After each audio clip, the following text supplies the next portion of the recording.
President told me something in private. I was thinking that she is going to repeat it here in public, as indeed Minister Oliver has told me that all of you, the visiting delegation from the European Union, have confided in them that Kenya is the best of the best.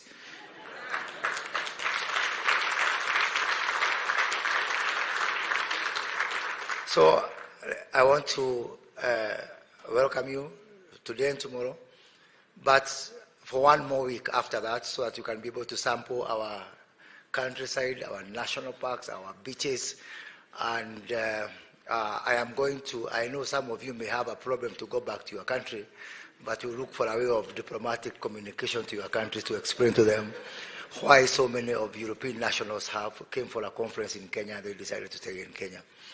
Kenya takes our relationship with the EU very seriously. We've had a very fruitful engagement this morning with both the European Union and, of course, the Minister and the French delegation. We have got now a very firm program that we are going to execute together. Most of it will be covered tomorrow when we have the strategic dialogue, which my colleague Governor Mutua and my colleague Professor Njuguna Ndung'u, the Cabinet Secretary for National Treasury, are going to be coordinating, looking at the broader issues of security, of sustainability, and indeed development partnership. But today is the day of business. So the business of today is business. The business of Kenya is business. And in this regard, I want to reiterate and assure you that Kenya is indeed open for business. Through the Global Gateway program of the European Union, which we have agreed for our respective teams and the European Union to actually organize a deep dive in the next few weeks to look at how can we be able to create effective partnership between Kenyan business and European business.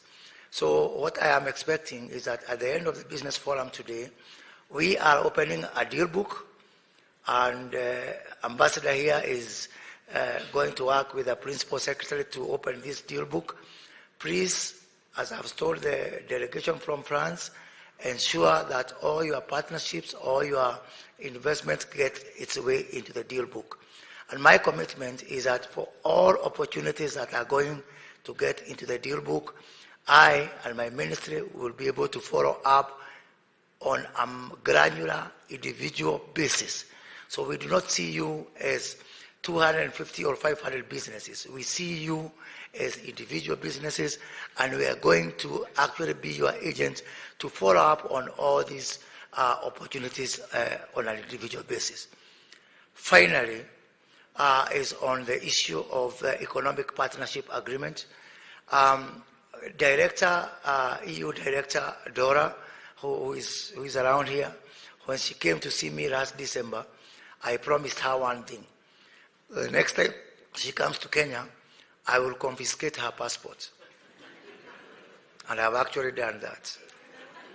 And what I've told Dora is that I am only giving you your passport when we conclude all the topics under our economic partnership agreement. Our chief negotiator, PS Alfred Kombudo, is here, and I also want to confirm that I have also confiscated his passport. He cannot go anywhere. Because when Dora saw me in December, I told her that by 31st of March, we must conclude our economic partnership agreement. And I'm very proud, and I think the President is going to advise us whether he can be available to witness before that deadline with the European President to initiate that agreement, hopefully before the end of the quarter, and we really look forward to that. As the Minister has said, when you're in Kenya, you are not just in Kenya. When you're in Kenya, we are looking at a gateway for Africa. That is why, as a country, we have pioneered the efforts to bring together the countries of South Africa Development Cooperation, SADC, the East African Community, and COMESA, as a vital stepping stone towards the Africa Continental Free Trade Area. Because we believe, as a country, that the journey towards ACFTA, it is going very well, but I think having a modular step-by-step approach is going to fast-track these topics. That is why we are really taking this issue of the tripartite agreement between these three blocs, 28 countries, 750 million people, $1.8 trillion of population, because once we have 28 countries, and our brothers and sisters from the west and the north, we are also encouraging them from ECOWAS to Sahel to Maghreb to all these other blocs to actually take similar measures so that we can be able to fast-track our efforts towards African integration. So when we talk to Kenya, you are talking to 28 African countries where Kenya is championing that. So there were actually 27, but Kenya persuaded one more country to join so that we can be more than the countries of the European Union. So now it is 28 versus 27.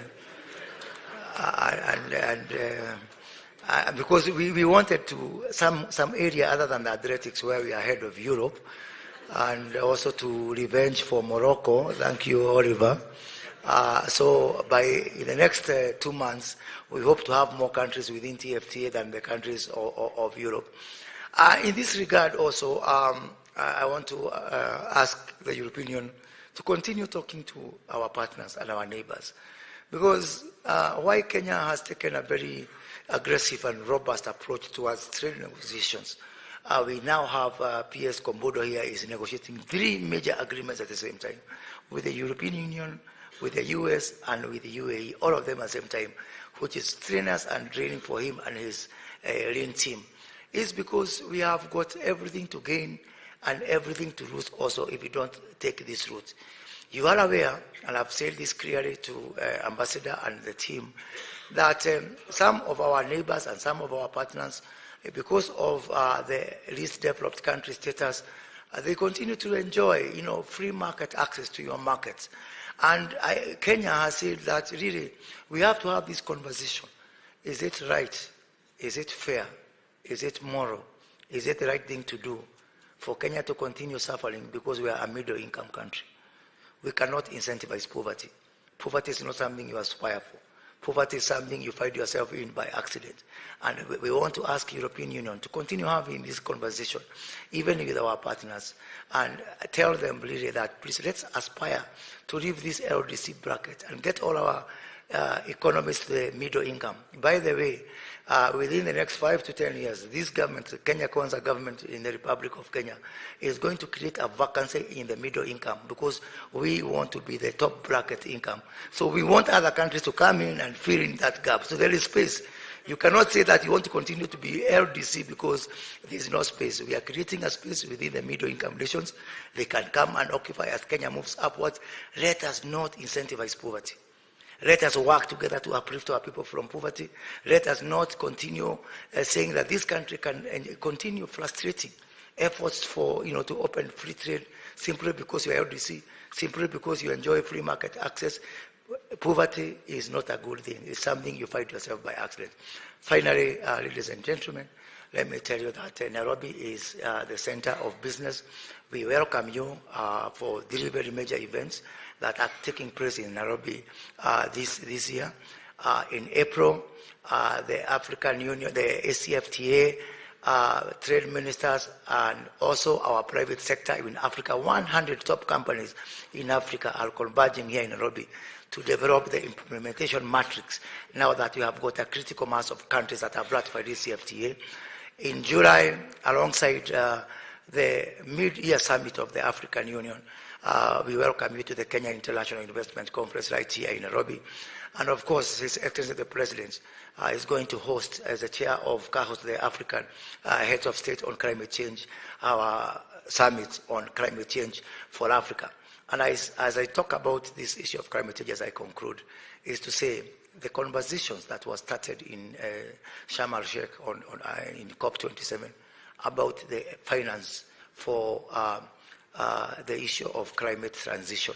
We are saying there is no better country to pilot this. And I've said this to Ambassador and the team, that we are saying we are ready and to champion and to take the body blows for this very difficult decision. And as a minister in charge of industry, I know I am under pressure from industry asking me, are we really able to industrialize on green? And I've been promised that in that journey we are not alone.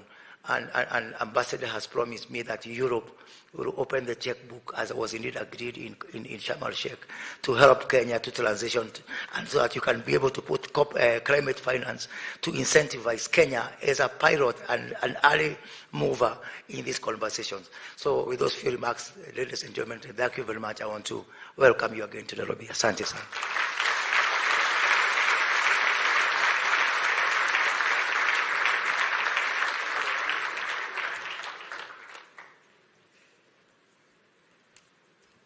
A round of applause for Waziri Moses Kuria. Thank you. Thank you so much. It's now my singular duty and honor to invite the European Investment Bank Vice President, Mr. Thomas Ostro, to come and make his remark. Welcome, sir. Let's appreciate him.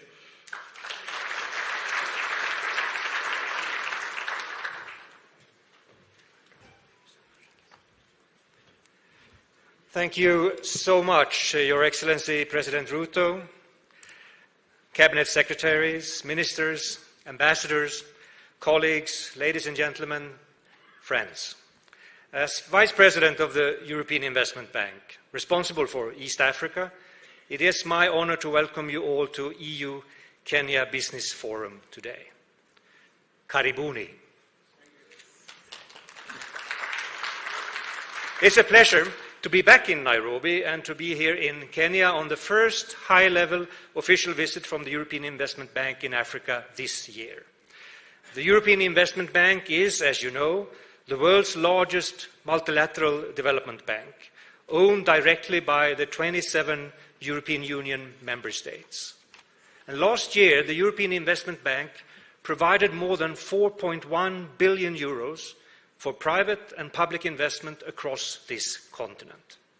This was during the first full year of operation of our new dedicated development finance arm, EIB Global. In November 2021, EIB President Werner Hoyer and I unveiled EIB Global when launching our first regional hub here in Nairobi. The hub covers 12 countries across East Africa, from Djibouti to Tanzania. We have worked with Kenyan partners to support transformation of private and public investment across this country for the last 47 years. And during that time, we have provided more than 1.6 billion euros for investment only here in Kenya. Our engagement has benefited millions of Kenyans through support for better access to clean water, affordable energy, enhancing ports and harnessing wind and solar power and geothermal energy. Over that time, EIB has also supported investment by thousands of Kenyan entrepreneurs and companies across the country, and this mostly in partnership with leading Kenyan financial institutions. This includes our largest ever support for the blue economy business financing and dedicated backing for investment by companies led by women, crucial for economic development and financial inclusion. So during my 5 days visit to East Africa this week, which apart from Kenya will also continue in Tanzania, I will be announcing European Investment Bank support for more than 1 billion euros worth of new investments by local businesses. Later today, I will join Trade and Development Bank President Tadesse to formally sign our largest ever business financing cooperation, which will enhance access to finance by African companies impacted by trade disruptions, the pandemic, and the recent energy price shocks triggered by Russia's invasion of Ukraine. The European Investment Bank and the European Union stands by African businesses during a time of unprecedented and often unpredictable challenges. This week's EU-Kenya Business Forum and the EU-Tanzania Business Forum taking place on Thursday and Friday in Dar es Salaam comes at a crucial time when African business must be encouraged and enabled to expand, harness new business opportunities, and create skilled jobs. The European Investment Bank and the European Union and all our European Union partners are working hard to strengthen access to finance through targeted business financing, But equally important, my colleagues and I are here to listen to your investment needs and to identify new investments and business opportunities. I wish to take this opportunity to thank the government of Kenya and cabinet secretaries from the new Ruto administration who met my colleagues here in Nairobi only 2 weeks ago to discuss EIB financing for priority public investment across this country.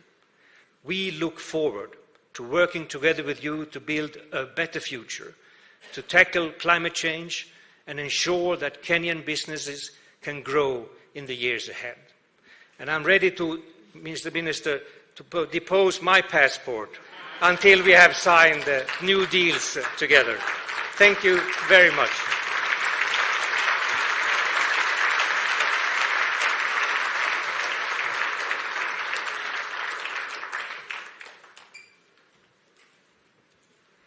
Thank you so much. Thank you so much, European Investment Bank Vice President, Mr. Thomas. Asante sana.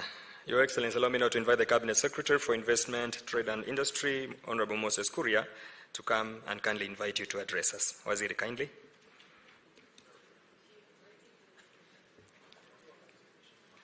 Noted, sir. Waziri Mutua.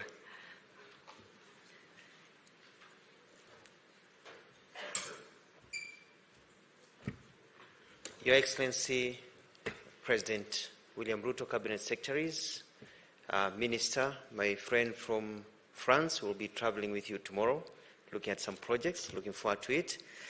Business delegates who are here, as you've heard from our Minister, Kenya is open for business. Our job is not to frustrate business, but to facilitate business. And we're going to make sure that everybody who is here is comfortable, because at the end of the day, it's about money in the pocket. It's about employment, it's about growing the economy, and that's what we are all about. It is now my pleasure to welcome His Excellency, President William Samoei Ruto, to address this meeting. Karibu, President.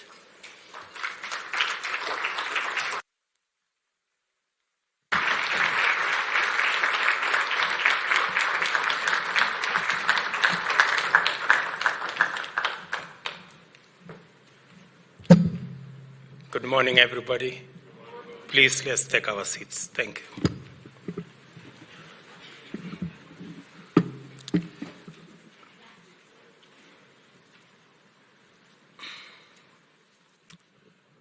Honorable Ministers, Cabinet Secretaries, Permanent Secretaries, Ambassadors, business community, good morning. Again, let me welcome all of you, those who are coming here from outside our country. Welcome to Kenya on behalf of the people and government of Kenya. Welcome to Nairobi and welcome to Kenya.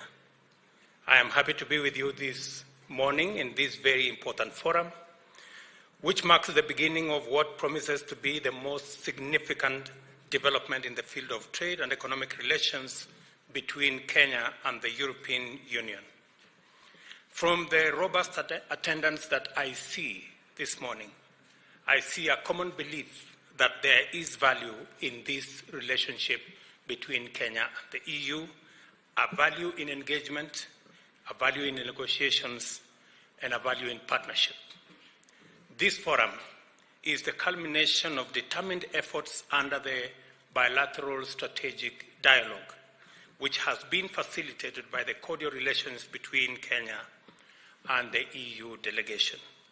It is highly encouraging to note that this forum has not only brought together high-level officials from both sides, but I'm also informed that it will attract between 500 and 700 participants from all sectors. For a first installment, this magnitude of positive interest indicates the level of business opportunities that stand to be unlocked through our strategic dialogue. It also shows that the Kenya-EU relations are deep and extend beyond development cooperation between our governments to many highly impactful areas in both business and private sectors. I am confident, therefore, that we are off to an excellent start and that we may all look forward to highly productive deliberations over the next 2 days, which will give way to very rewarding engagements into the future. This confidence is underpinned by the fact that,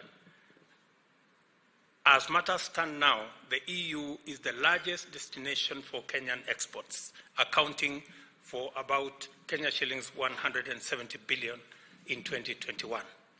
Equally fundamental is that the EU accounted for 16.5% of Kenya's total import bill in the same year, which amounted to 355 billion Kenya shillings, and represents an increase in value of imports to 14.8% from the previous year. Trading with the EU helps Kenya create millions of direct and indirect jobs in tea, coffee, cut flowers, and peas value chains, which are our main exports. In fact, 70% of our total flour production is exported to the EU and from the EU to other destinations. Kenya and the EU are engaged in a fairly vigorous trade regime. It is only reasonable that as business partners on such a scale, we should be engaging more and engaging all the time. As you are aware, the government remains to unlock high rates of economic growth by focusing on our 5 priority areas which form the pillars of our agenda for the rapid socio-economic development of our country. As the highest multiplier of employment opportunities, agriculture is a key pillar of our bottom-up economic transformation agenda to increase incomes and employment and reduce poverty and inequality. Its strong linkages mean that the impact of agriculture cuts across manufacturing all the way to logistics, with positive outcomes in every sector in between.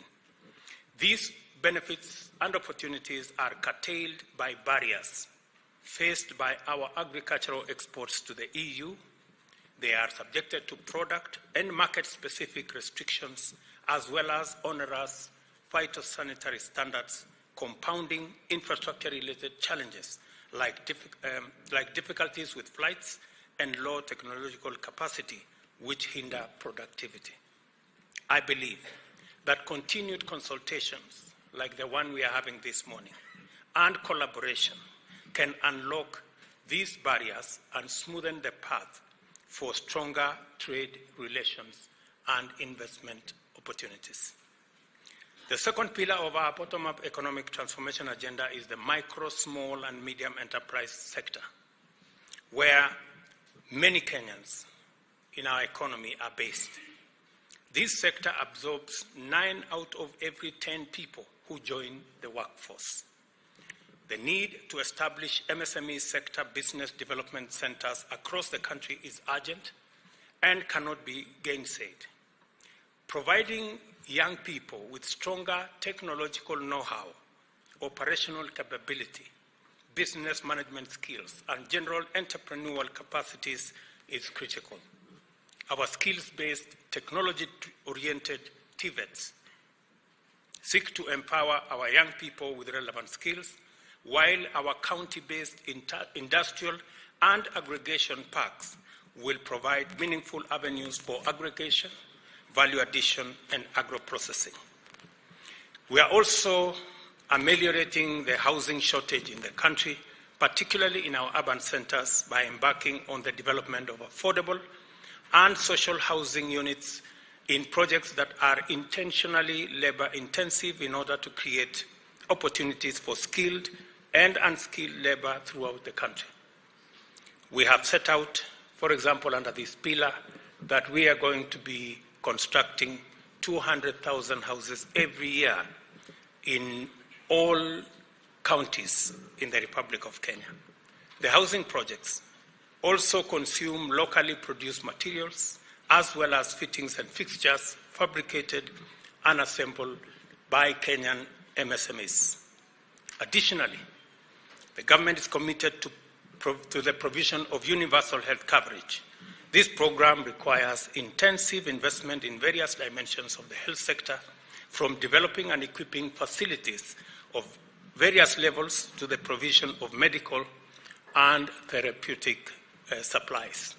In this context, we are working with private sector to provide infrastructure facilities, manufacturing of pharmaceuticals, and other interventions that will help in the private-public relationship as we deliver this assignment on health. Finally, we shall escalate the provision of internet bandwidth throughout the country under our digital superhighway and creative economy pillar. Our plan is to enhance Kenya's leadership position in the provision of financial technology and innovation and expand to animation, robotics, and artificial intelligence to enhance thousands of our young people participate confidently in the digital economy. These sectoral commitments require the investment of huge amounts of capital. There are also clear opportunities for the EU firms to plug in, especially under our public-private partnership model. The legal framework for PPP is now in place, and investors can engage with confidence in all our areas of priority and areas of interest by our partners.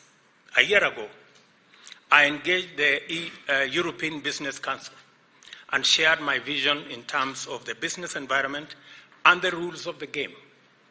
I expressed commitment with regard to institutionalization of our governance and sound institutional quality and the rule of law. I wish to confirm to you that I have made progress in implementing those undertakings to pursue solutions.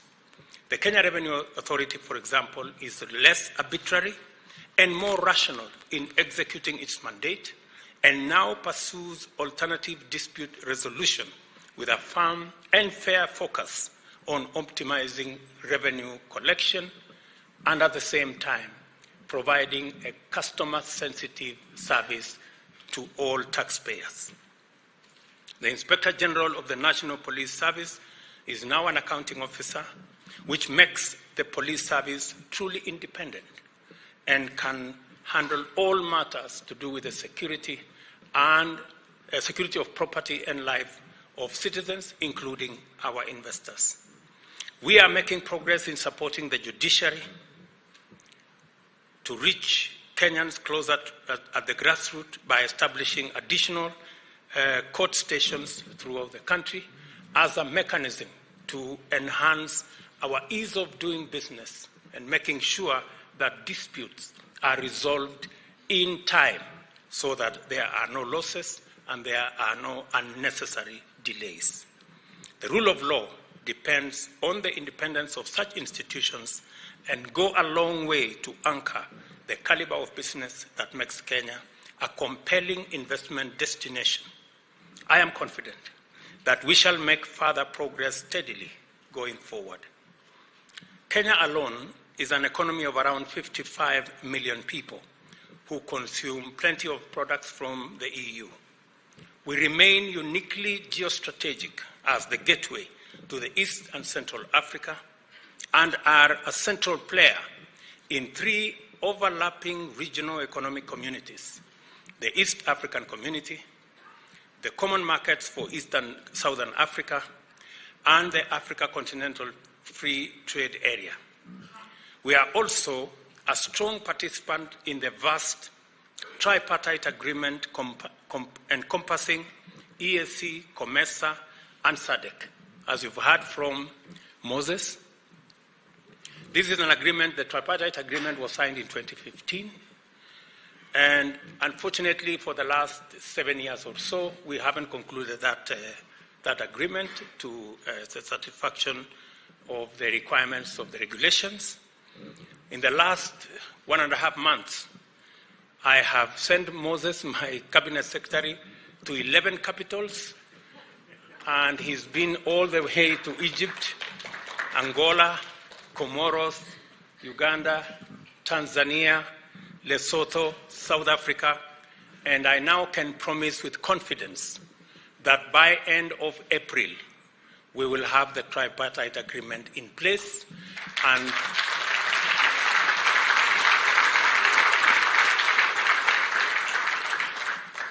28 countries in our continent will be working as one trading bloc with 750 million people and an economy of $1.8 trillion. I think it is a great opportunity that as the EU looks at Kenya, you are also looking at the tripartite agreement, 750 million people, and a huge economy to deal with. I think we can now have a conversation of equals.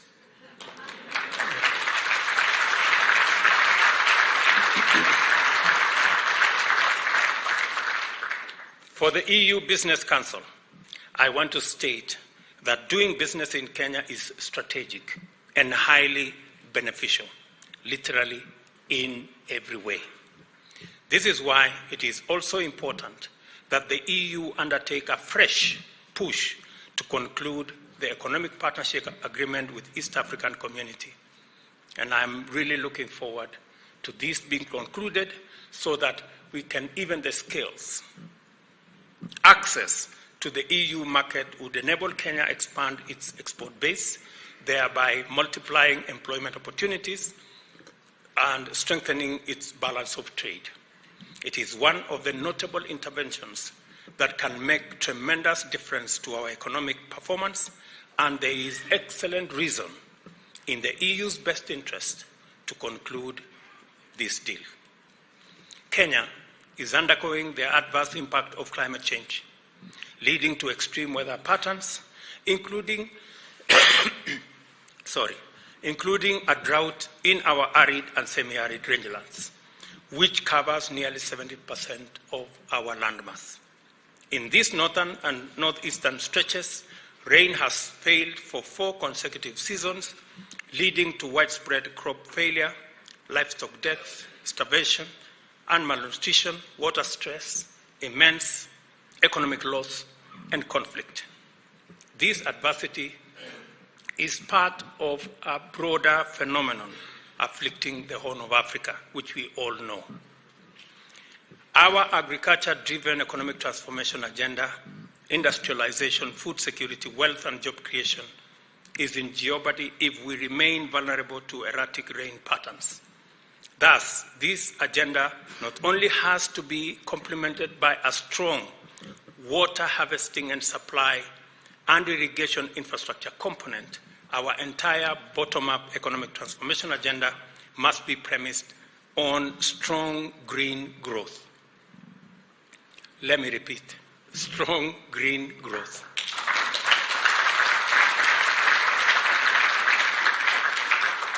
And let me say this, because I'm speaking to business, that humanity is at a crossroads. Business is at a crossroads. Investment is at a crossroads. Do we continue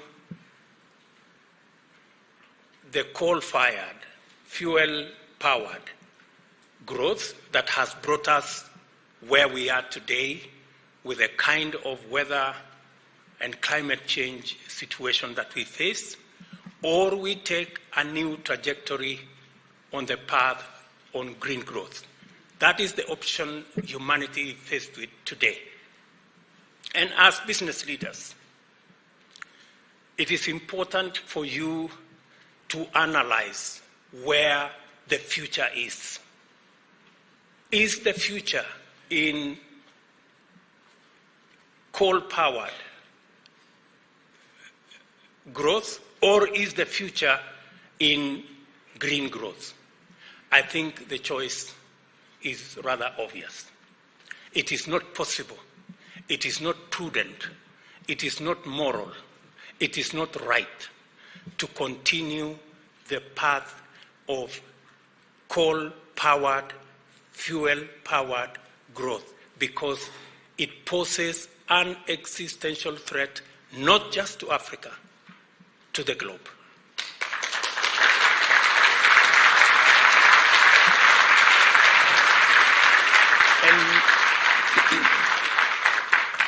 And many would ask, is it possible to industrialize with green growth? Let me give you the answer. Kenya is the largest economy in our region. Yet, our manufacturing, our industrialization, our economy is powered by renewable energy. 92% of energy in Kenya is renewable energy. It gives you the testimony that it is possible to run a country, to run an economy, to run industrialization on green energy. Therefore,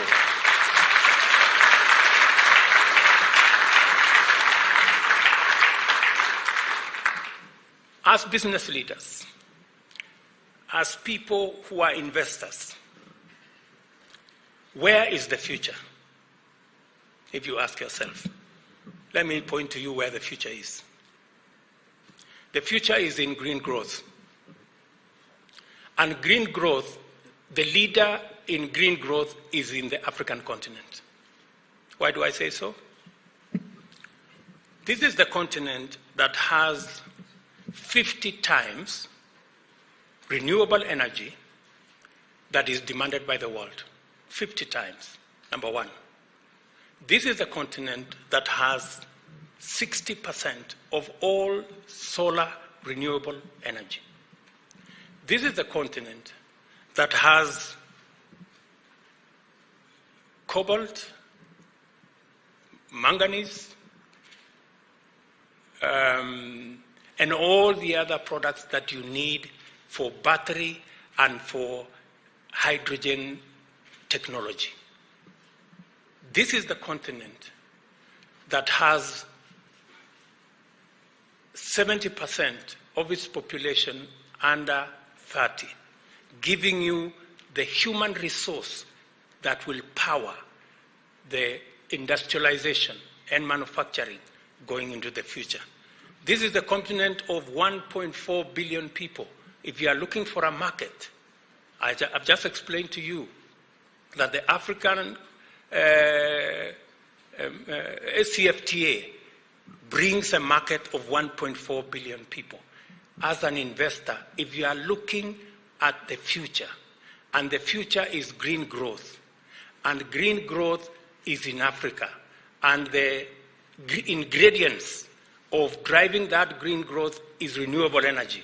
And renewable energy, we have 50 times in Africa. You should know where your future and the future of your business and investment should be going. I do not explain.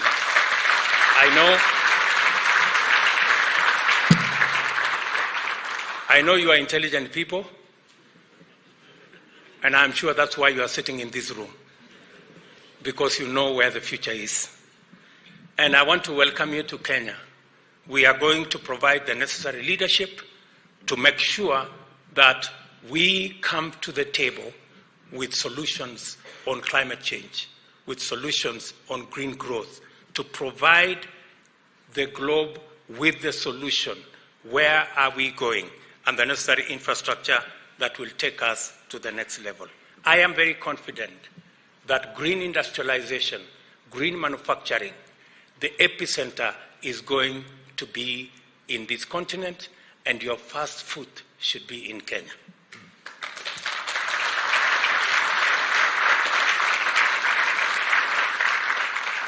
An ambitious climate action, biodiversity loss mitigation and conservation and pollution control agenda, as well as robust carbon trading framework, presents immense possibilities for investors in the green economy.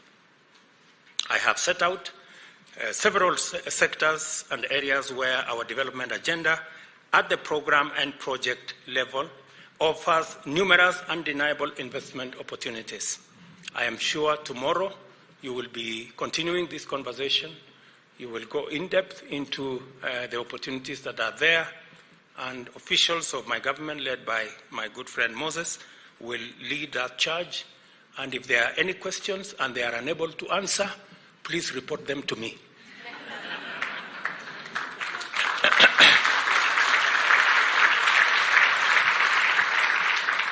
The purpose of this forum is to channel the power of the invisible hand by striking collaborative partnership and other cooperative arrangements aligned to these opportunities in order to unlock a win-win mutual benefit engagement. The progress made towards success of deliberations on this forum depend on the ability of participants to initiate and sustain deep and candid conversations, demonstrate good faith, and appeal to mutual benefit in order to address concerns, allay fears, give comfort, and build the necessary trust for us to move together. There are problems to be solved, opportunities to be unlocked, and progress to be made in order to make economy, agriculture, green energy, ICT, and other infrastructure work for the people of Kenya and also work for our partners in this forum. As I have observed earlier, in this forum is off to a very good start. I am confident that we will come out, all of us, with a win-win arrangement. I thank the organizers for a good job. I wish my good sister, Ambassador, she's been very pivotal. She has not given us peace in making sure that we do what we have to do. I wish all of you fruitful deliberations and look forward to a wonderful outcome. Thank you very much.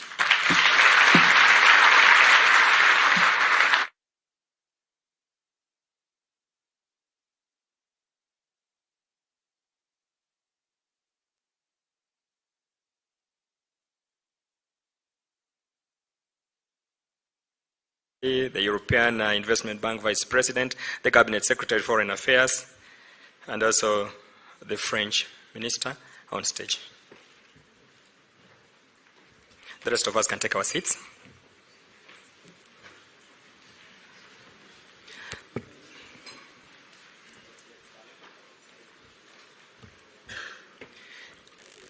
After we are done with the first photo, Your Excellency will allow me to invite all the EU ambassadors to join after that photo.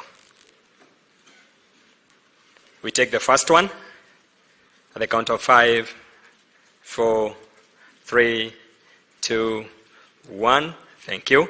May we have the EU ambassadors joining His Excellency on stage.